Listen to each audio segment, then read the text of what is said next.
Once upon a time, before contouring had its own economy, before a family argument could be sold to television networks around the world, before anyone had ever attempted to break the internet with a champagne glass balanced on their body, there was a little village near the mountains of the Caucasus. In that village lived farmers, herders, children, old men who had memorized scripture, and a group of religious outsiders who believed that God still spoke directly to ordinary people. They had no marble cathedrals. They didn't need paintings of saints covering the walls. They did not trust priests to stand between them and the unseen world. They gathered in plain rooms, placed a Bible on a table, sang until the room changed, and waited for the Spirit to arrive. Sometimes somebody began to tremble. Sometimes somebody spoke words they did not understand. Sometimes the entire congregation started jumping. Then, one day, according to the story preserved inside this community, a boy named Efim fell into a strange condition and saw the future. He saw his people leaving their homes. He saw a journey over deep water. He saw ships crossing the ocean. He saw kings at war and blood moving like rivers. Most importantly, he saw a place of refuge, somewhere far to the west. Decades later, among the families who followed this warning were the ancestors of Kim Kardashian. I know it sounds fake. It feels like something invented by conspiracy TikTok, but it is also, in its basic outline, completely true. The Kardashian family's paternal ancestors were connected to an unusual Armenian Spiritual Christian community, usually called the Molokans, or more accurately, in this particular case, the Jumpers. Their religious culture accepted prophecy, ecstatic worship, visions, tongues, healing, and physical manifestations of the Spirit. Members of their community migrated from the Russian borderlands to Los Angeles, partly under the influence of a prophecy attributed to a child visionary. Kim's great-grandfather, Tados Kardashian, or Tados, I don't know. We'll call him Tados. Tados Kardashian came from the jumper village of Karakale and settled in California before the old world behind him collapsed into war, revolution, and mass death. So today, I'm going to try to tell a fairy tale. It happens to contain immigration records, a prophet called the King of Spirits, a sacred book assembled in Los Angeles, an Armenian faith healer covered by Time magazine, the Azusa Street revival, a dairy farmer who built an international religious network, William Branham, Oral Roberts, hotel ballroom miracle testimonies, and probably the most famous family ever produced by American media. Whenever the story moves from documented history into community tradition, I'll try to tell you. When I follow a strange connection because it's too interesting to leave alone, I'll try to mention what I'm doing too. I'm not going to accuse Kim Kardashian of worshipping Moloch. We're going to be doing something much more irresponsible. We're going to read the symbolism.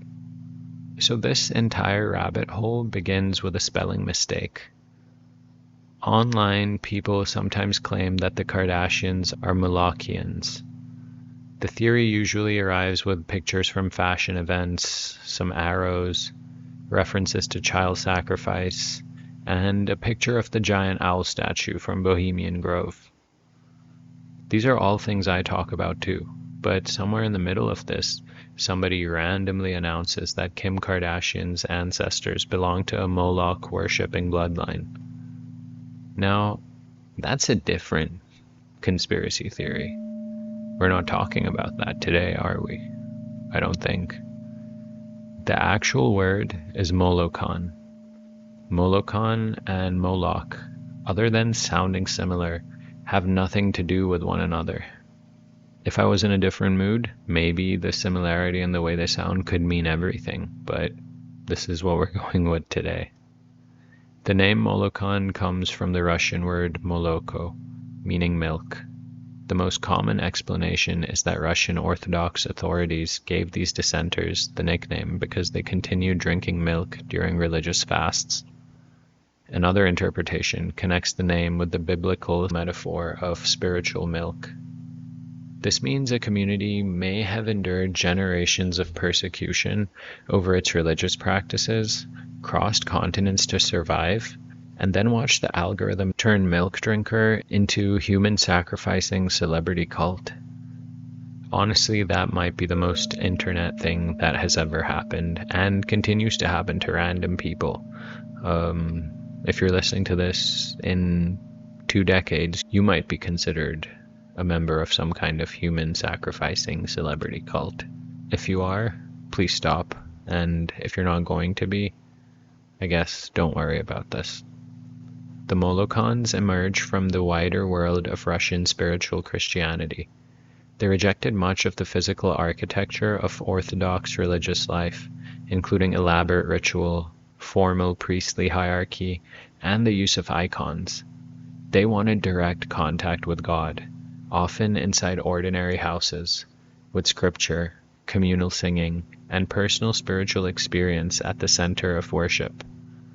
Russian authorities treated them as dangerous heretics, relocated many communities to the Caucasus, and subjected them to varying degrees of repression. This is where the first genuinely esoteric element comes in. The Molokans rejected the religious image because they believed the living person could become the place where revelation occurred.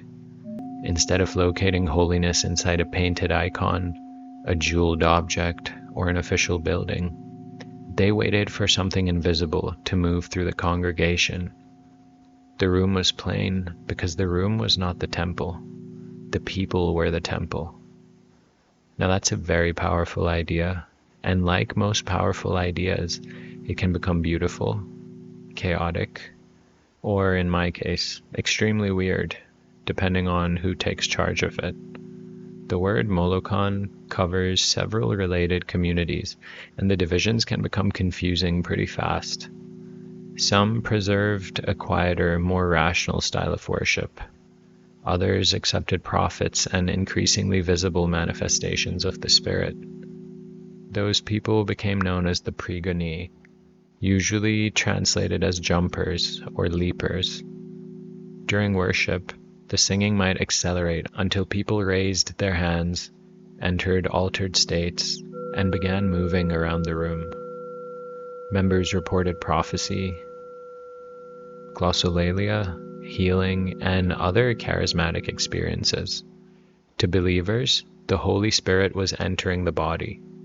To an outside observer, it could resemble trance, possession, or collective ecstasy. Scholars distinguish these jumpers from later groups influenced by specific prophetic leaders, although outsiders often placed everyone under the broad Molokan label. Imagine walking into one of these meetings without knowing what you were doing. No statues, paintings, or priests in ceremonial clothing. Just a Bible on a table. Then people begin singing without instruments, and suddenly the vibe changes. An old woman starts shaking. A man lifts both hands and cries out in a language nobody recognizes. Someone falls to the floor. Another person begins jumping in place as if an invisible current is passing through their feet. Then a voice from the congregation announces that a message has arrived. That is the exact religious environment surrounding the Kardashian prophecy. This was Christianity, although it occupied the outer border where Christianity begins to resemble everything respectable religion spends its time pretending it has nothing in common with. Things like shamanic trance, prophetic possession, communal nervous system regulation, automatic speech, and the human desire to break through the surface of ordinary reality. There's also a question here that will follow us to Los Angeles. When a crowd shares an altered state, who is actually speaking? A believer says the spirit. A psychologist might say expectation, breath, emotion, and social contagion. A cultist may call it an egregore, a collective entity produced by concentrated human attention. And all three of these people could be standing in the same room, watching the same grandma jump into the air over and over. Now, before we meet the boy prophet, we need to meet the man who makes this entire religious universe even stranger. His name was Maxim Rudometkin. Rudometkin became an important prophetic leader among 19th century jumpers. His followers believed he possessed a special spiritual authority. In the 1850s, they ceremonially elevated him as a kind of spiritual king. He became associated with the titles translated as King of Spirits and leader of a new Israel or Zion community. Russian authorities were not enthusiastic about a peasant prophet announcing a kingdom inside their empire. He was arrested and imprisoned. Traditions surrounding Rudometkin describe his writings being carried out of confinement, preserved by followers, and eventually taken to America. In LA, immigrant believers compiled prophetic writings connected to Rudometkin and other spiritual leaders into versions of a text known as the Book of the Son, Spirit, and Life. Some congregations placed it beside the Bible on their central table, although its authority and use varied enormously between communities. Let's just take a pause and try to appreciate this weird situation. A religious group rejects icons, priests, and material ritual because it wants direct access to God. Then a charismatic prophet emerges, is crowned king of spirits, writes sacred teachings from captivity, and his followers carry those writings across the planet. The book is assembled in LA and placed beside the Bible. This is what religious history does constantly. People destroy one form of authority, experience a few beautiful years of freedom, and then accidentally grow another authority in their own backyard. The book's title alone sounds like something we would discover inside a glass case in an idiot mystic video game. I can't wait for that to happen. The Book of the Son, Spirit, and Life. It sounds like it could be a sacred Russian text. It could be the final item needed to open the blue door beneath the checkered floor. It could also be an unreleased Prince album, but I don't know. Prince was good. We should do an episode about Prince sometime and his spirituality. That was interesting. But anyway, within parts of this community, apocalyptic imagery became a way of understanding persecution. They pictured themselves as a spiritual Israel wandering between empires. The surrounding world was temporary and corrupt. History was moving towards catastrophe, judgment, and renewal. Prophecy gave ordinary families a way to interpret events that otherwise seemed random and unbearable. When your government exiles you, your neighbors call you heretics, military service threatens your pacifist convictions, and borders keep changing around your village, the Book of Revelation stops feeling metaphorical. It starts feeling like the daily update. Now we reach Efim Klubnikin. Community accounts describe Efim as a boy of roughly 11 or 12 when he began experiencing visions in the 1850s. Later retellings say he entered a trance-like or unconscious state, produced strange diagrams, and spoke about a future journey. He warned that believers would travel across deep waters while a great war consumed the old world.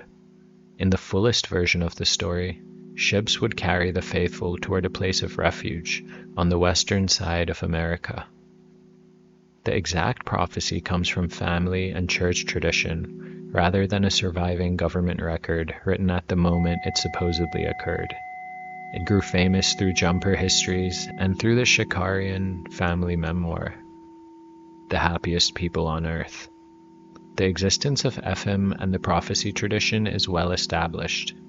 The cinematic details like the maps, precise destinations, and particular signs in the sky, those belong to the layer of inherited testimony. I don't think that makes the story useless, though. People sometimes behave as though oral tradition becomes meaningless the moment it contains embellishment. But that would remove most of human history from consideration, along with every story your grandfather has ever told. I don't know your grandpa, but I'm just saying. A prophecy can change while still preserving a real event. Perhaps Efim saw everything exactly as later generations described it. Maybe he experienced an overwhelming dream and the community gradually interpreted it. Perhaps an unusually sensitive child absorbed the fear moving through the adults around him and expressed that fear in symbolic language. I think that children notice things adults have trained themselves to ignore. A child hears the hesitation before his father answers a political question. He sees strangers arriving in the village. He notices military uniforms, anxious conversations, and the way adults lower their voices when discussing the future. Then he dreams of blood and ships. A prophecy might be supernatural, but it might also be a community's buried knowledge speaking through the one person whose mind hadn't yet learned how to suppress it. I think the oddest thing about this is that the prophecy eventually altered history. The Armenian jumper community associated with the Kardashians lived around Karakale in the Kars region. This was a borderland where geography was kind of nervous. Ottoman authority, Russian expansion, ethnic conflict, and waves of migration repeatedly reshaped the area. Communities could remain in the same village while the country around them changed names.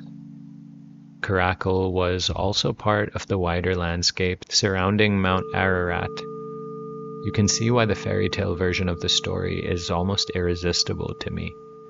A boy prophet warns of a flood of blood. The people live near the mountain traditionally associated with Noah's Ark. Some remain because the old sacred mountain feels like protection. Others leave because the prophet says the next ark will not be a wooden vessel resting above the water. The next ark will be the migration itself. I think there's something very psychologically hard about leaving a place that's considered sacred just to survive. People assume that spiritual guidance should lead them toward the holy mountain, the old shrine, or the ancestral village. Sometimes survival asks a family to walk away from the place that contains every visible proof of who they are. The faithful response may look like betrayal, but the cowards may be the ones who stay. According to jumper tradition, Efim renewed his warning as the 20th century approached. Families were told that the window for departure would eventually close. People sold possessions, crossed Europe, and boarded ships for North America. Some neighbors mocked them for abandoning their land because of a prophecy. Spiritual Christian migration was also driven by material pressures, including religious persecution, conscription, and instability. So the vision didn't arrive in some kind of vacuum. It gave an existing danger a story, a direction, and most of all, a deadline. That could be one of the most practical functions of the prophecy. Everybody senses that something is wrong, but nobody moves. Then one person gives the fear a picture. Suddenly, people start packing. Now let's talk about where Tados leaves the storybook. In July 1896, a boy named Tados Sagatel Kardashian was born in Karakale to Sagatel and Haram Kardashian, whose surname appeared in the Russianized forms such as Kardashian. Tados grew up inside the strange mixture of Armenian family life, Russian imperial rule, and jumper prophecy. In 1913, at 17, he left for America. Genealogical records place him in LA, where he eventually became known as Tom Kardashian. In 1916, he married Hamas Shakarian, another immigrant from the Karakale jumper community who had reached the United States years earlier. They had 4 children, including Arthur Kardashian, the future father of Robert Kardashian. Robert, of course, became the father of Courtney, Kim, Chloe, and Rob. That is the family line. Boy Prophet, Jumpers, Karakale, Tados, Arthur, Robert, Kim. Tados' departure came just before the region entered a period of almost unimaginable violence. World War I began the next year. The Ottoman destruction of Armenian communities escalated in 1915. Kars was initially under Russian rule, which makes the simple claim that the family directly escaped the first phase of the genocide historically kind of iffy, but the Russian Revolution, military collapse, and renewed Ottoman advance later brought mass killing and displacement into the wider Kars region as well. The people who left avoided the catastrophe that consumed much of the Armenian world. Did the prophecy save the Kardashians?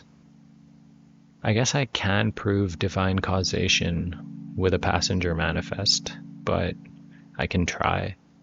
I can say that the family belonged to a community whose prophecy encouraged migration, that Tados left before the region collapsed, and that his descendants exist because somebody made the insane decision to believe that survival was waiting 7,000 miles away. Every family tree might contain a moment like this. Some ancestor made a decision that looked ridiculous to everyone nearby. Generations later, you and I are sitting in a room that might not exist if they had listened to the reasonable people. Now we know the prophecy pointed west. The families reached Los Angeles. Even before we add anything supernatural, that is a crazy destination. Los Angeles means the city of angels. At the beginning of the 20th century, it was still developing into the global capital of cinema, celebrity, and manufactured dreams. The MK Ultra machine hadn't even turned on yet. Immigrant spiritual Christians settled in and around the industrial neighborhoods east of downtown, including areas near the religious explosion that became the Azusa Street revival. Azusa Street began in 1906 under the leadership of William J. Seymour. Worshippers reported healings, prophecy, speaking in tongues, and physical experiences of the Holy Spirit. The revival became one of the central events in the growth of modern Pentecostalism. The similarities with the jumpers are obvious. Both traditions believed the Spirit could move visibly through ordinary bodies. Both used ecstatic prayer and forms of spiritual song. Both accepted tongues, healing, and prophecy. Armenian and Russian spiritual Christians who encountered Azusa worship recognized practices resembling those they already knew from the Old Country. Community accounts and Pentecostal scholarship describe members of Armenian Pryguny families attending Azusa meetings. This evidence supports contact as well as cross-pollination.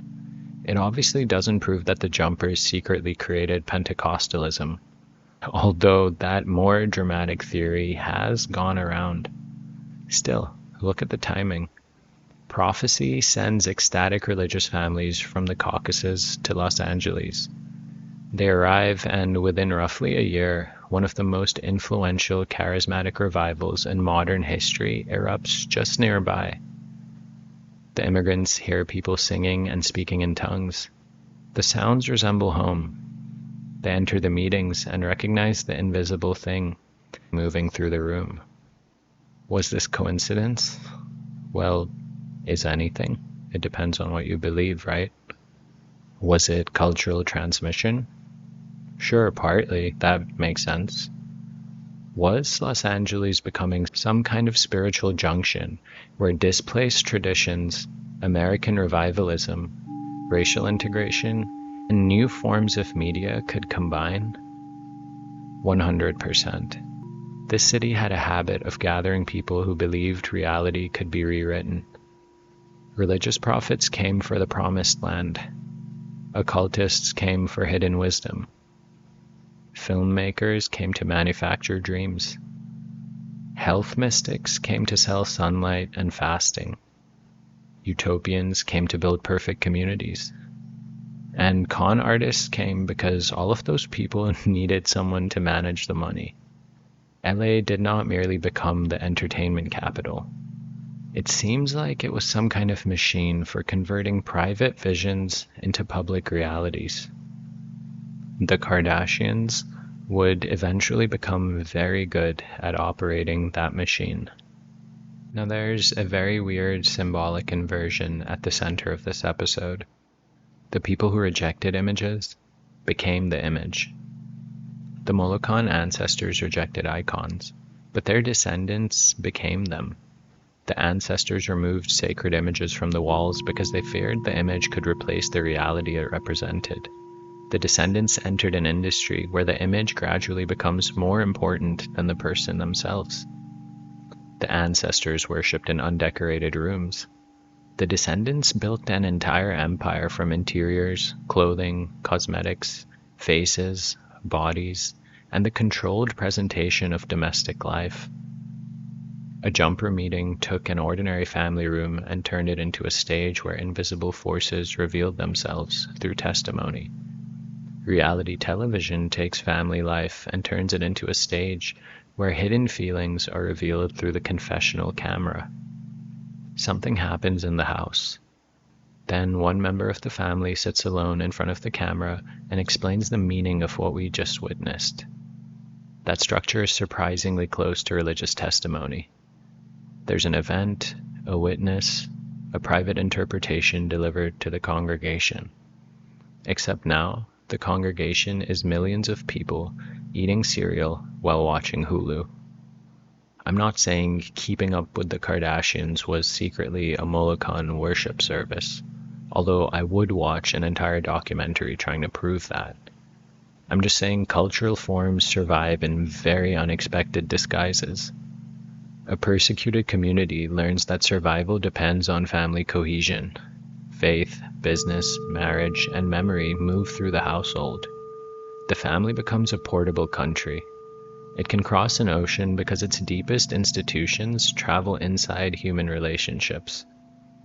Several generations later, the Kardashian brand still presents the family as a self-contained universe. Husbands, boyfriends, friends, employees, and business partners all enter the orbit. Some remain, some are expelled, but the central organism always continues. The family is the ark. Everything else is just flooding. Let's talk about the Shakarian branch. Tados married into the Shakarian family. And this is where the story stops being merely strange family history and begins touching a real 20th century religious network. Hamas Shakarian was the sister of Isaac Shakarian. Isaac became a prosperous California dairy farmer.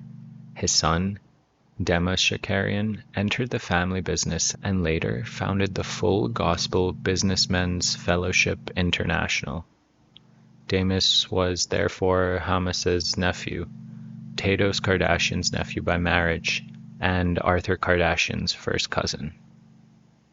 I'm embarrassed that I had to look all of this up, but now you know.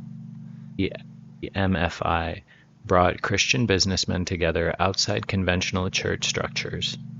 Members gathered in restaurants, hotels, and conference halls to give testimonies about conversion, healing, visions, and divine intervention. The organization spread internationally and became an important network within charismatic Christianity. Its own institutional history dates its founding to the early 1950s, and archival collections at Oral Roberts University preserve recordings from its conventions. Think about that evolution.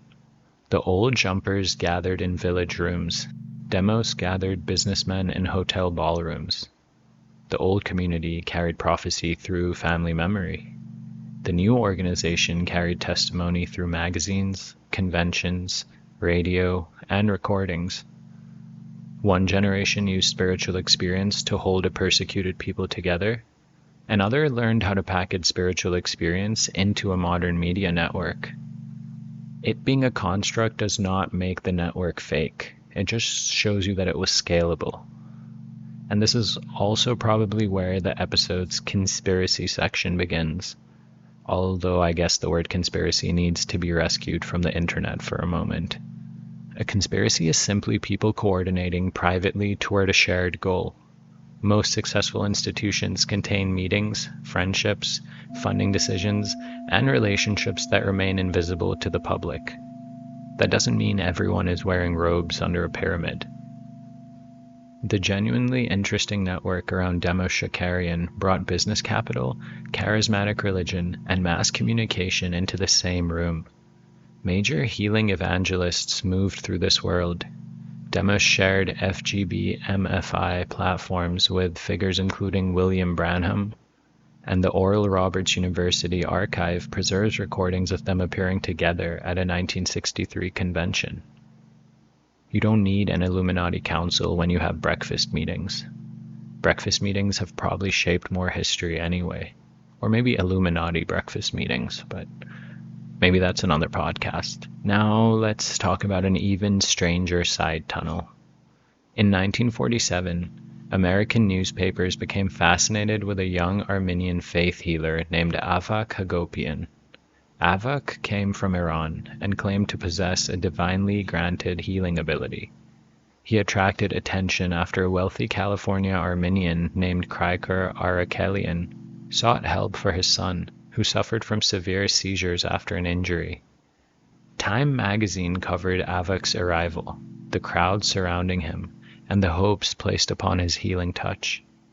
This already sounds like the opening of a black and white movie. A mysterious young healer arrives from the old world. A millionaire brings him to California. Doctors can't solve the problem. Newspapers gather and crowds wait outside. Everybody wants a miracle. And several people realize a miracle can also become an industry. The Kardashian family was not watching this from a completely separate universe. Arthur Kardashian had married Helen Arakelian in 1938. Researchers examining the faith healing networks of the period have also found evidence that Tom Kardashian sponsored Avak for a limited period in 1947. The full extent of the family's role has been exaggerated in some conspiracy retellings, but I don't know. And some claims about Kardashian money directly launching other healing ministries remain contested, so I'll say that. I think that distinction is important. We do have a real Kardashian connection to an internationally publicized Armenian healer. We do have a close Shakarian relative building a major charismatic network. We do have Demis Shakarian later appearing with famous healing evangelists. But if I'm being honest, I don't have evidence that Kim Kardashian inherited a secret spellbook and activates it at every Met Gala. I checked. I looked. At least I checked the publicly available records. Avak's story shows how immigrant family networks could move faith, money, reputation, and opportunity around Southern California. These people were not anonymous refugees forever. Some of them became farmers, property owners, and successful businessmen. Their spiritual traditions entered American revival culture at the exact moment radio, magazines, automobiles, and mass advertising were transforming religion. A prophet once needed to walk from village to village. Now a healer could appear in Time magazine. The vision had entered the age of reproduction. Maybe this is the actual hidden continuity behind the Kardashian story. The family didn't inherit Moloch worship. It seemed to inherit a world in which testimony creates reality. Efim has a vision. The community tells the story. Families organize their lives around it. Ships are boarded. A new population appears in California. Demis Shakarian believes ordinary businessmen can spread charismatic Christianity through personal testimony. These stories circulate through meetings, recordings, and magazines, and then an international organization appears. The Kardashian family places domestic life in front of cameras. Viewers discuss it, imitate it, hate it, and purchase products connected to it. Private experience becomes public mythology. And look, suddenly, an international commercial empire appears. In each case, somebody tells a story compelling enough that other people begin acting differently. That is magic in the oldest, least glamorous sense. A symbol enters the mind. The mind changes behavior. Behavior alters the material world. You can call it prophecy, advertising, public relations, ritual, or enchantment. The mechanism remains uncomfortably similar. The modern magician doesn't always stand inside a chalk circle. Sometimes she also launches a fragrance. Now let's go a little further into the woods. In Western occult writing, an egregore is often described as a collective psychic form created and sustained by a group's shared attention. Whether anyone believes such an entity literally exists, the concept is useful. A nation behaves like more than a collection of citizens. A corporation develops appetites that no individual employee consciously chose. A celebrity takes on a public identity that eventually exceeds the human being carrying the name. Kim Kardashian is a person. Kim Kardashian is also an image system maintained by photographers, editors, fans, critics, algorithms, gossip pages, and millions of strangers thinking about her at the same time. Maybe while you're listening to this right now. Imagine how many people are doing that right now. That second Kim never sleeps. It has no private life. It can appear in 10 million places simultaneously. It can survive changes in the physical body because it is constructed from reproductions. An icon, in the old religious sense, creates a point of contact between the viewer and an invisible reality. The celebrity image also promises contact with an invisible world. Wealth, beauty, access, erotic power, family intimacy, social status, and the fantasy that everyone is looking at you. The irony is almost cruel. Kim Kardashian's spiritual ancestors distrusted the icon because the image might steal attention from the unseen truth. Their descendant became one of the most viewed images in human history. Maybe the prophecy didn't merely send the family to safety. Maybe it sent the iconoclasts into the future capital of icons to see whether they could survive the image. I'm not convinced they did. Honestly, I'm not convinced any of us did. Now we can finally invite Moloch back into the episode. Carefully though, and only as a symbol. There is no credible evidence that the Molokans worship Moloch. The words are unrelated. Kardashian ancestry doesn't establish involvement with an ancient sacrificial cult. Still, conspiracy culture reached for Moloch because Moloch has become a name for systems that consume human beings in exchange for power. That metaphor can be useful when applied to the correct target. The celebrity economy consumes childhood, relationships, bodies, and emotional pain. Families place their lives inside the machine because the machine offers wealth, security, and immortality through image. The audience participates too. We complain that celebrities sacrifice everything for attention while feeding the system with our own attention. So the strongest Moloch connection is probably not that the Kardashians secretly kneel before a bronze owl. The stronger image is the entertainment machine itself. It requires constant offerings, another relationship, another scandal, another face, another body, another child born into public mythology before being old enough to understand what public means. The altar is the screen. We carry it in our pockets.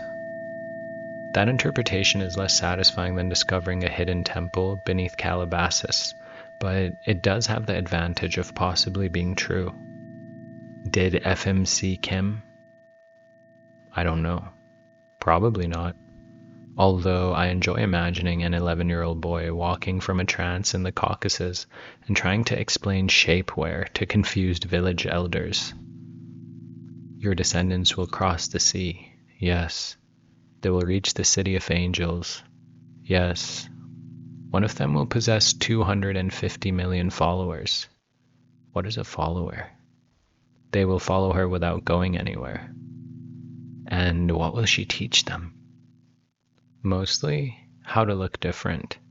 I suppose if we're looking for a deep question, it's probably whether prophecy predicts events or creates the path toward them. Efim's warning may have caused families to leave. Their departure placed them in Los Angeles. Los Angeles connected them with Pentecostal revival, agricultural wealth, healing ministries, media industries, and an emerging culture of celebrity. The prophecy did not need to mention Kim.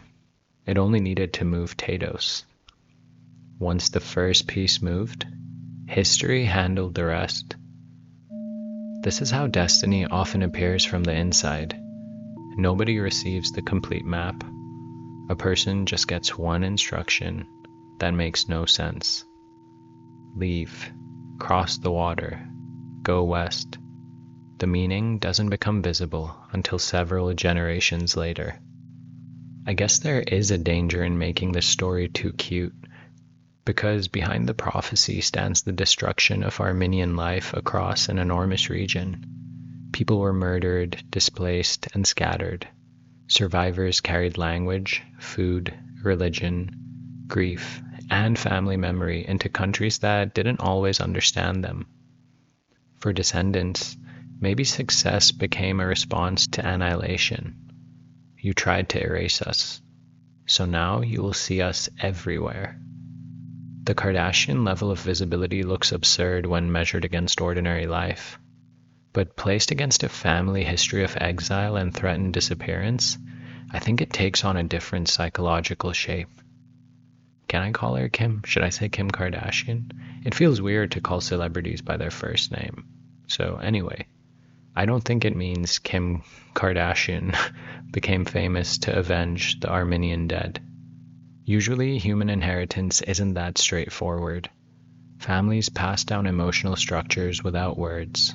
Things like stay close, become secure, own the business, control the story, never become powerless again.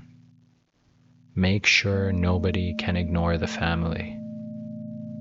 A village disappears from the map, but then a surname appears on every screen. There's something haunting in that exchange. Now, by the time a story survives for more than a century, it exists in several forms. The historian's version says a persecuted spiritual Christian community migrated because of religious pressure, military concerns, economic opportunity, and instability. A prophecy tradition contributed to that decision. The family version says a boy saw the catastrophe before it arrived, warned the faithful, and directed them toward California. Those who listened were the ones who survived. The conspiracy version says the family belonged to an occult bloodline that used prophecy, healing ministries, and media manipulation to rise into global power. The first version is defensible. The second is possible, and it carries the meaning preserved by the people who lived through the migration. The third takes several real connections and fills every empty space with demons. Sometimes I do that too. I get it. Empty spaces make us uncomfortable. A detailed evil plan feels more manageable than the possibility that history is built from intuition, trauma, coincidence, faith, and millions of decisions colliding without a central director. I mean, except, the real central director. Sometimes there is a conspiracy. Sometimes there is a prophecy. Sometimes a family survives, becomes wealthy, meets the right people, understands the new media environment, and accidentally grows into a symbol large enough for strangers to project every fear they have onto it. I think for me that's probably the weirdest explanation of all. So once upon a time, a boy saw ships crossing deep water. Or perhaps he dreamed of ships. Or perhaps his community remembered the dream in greater detail after the ships had already carried them away. The people listening to him belonged to a faith that distrusted images and waited for revelation to enter the human body. They sang until the room changed. They jumped when the Spirit moved them. They followed prophets, argued about sacred books, and believed history was approaching a violent transformation. Some of them left the Caucasus. Among the families connected to that migration were the Kardashians and the Shakarians. Tados Kardashian reached America in 1913. He married Hamas Shakarian in Los Angeles. Her nephew Demos built an international charismatic network connecting businessmen, miracle testimonies, and famous evangelists. Members of the extended family moved near faith healers and media spectacles long before reality television existed. Then, the children of this prophetic migration entered the greatest image-making city on earth. The people who removed icons from the walls produced descendants who became icons on every wall. The village prayer meeting became the hotel testimony. The hotel testimony became the broadcast. The family room became the reality show.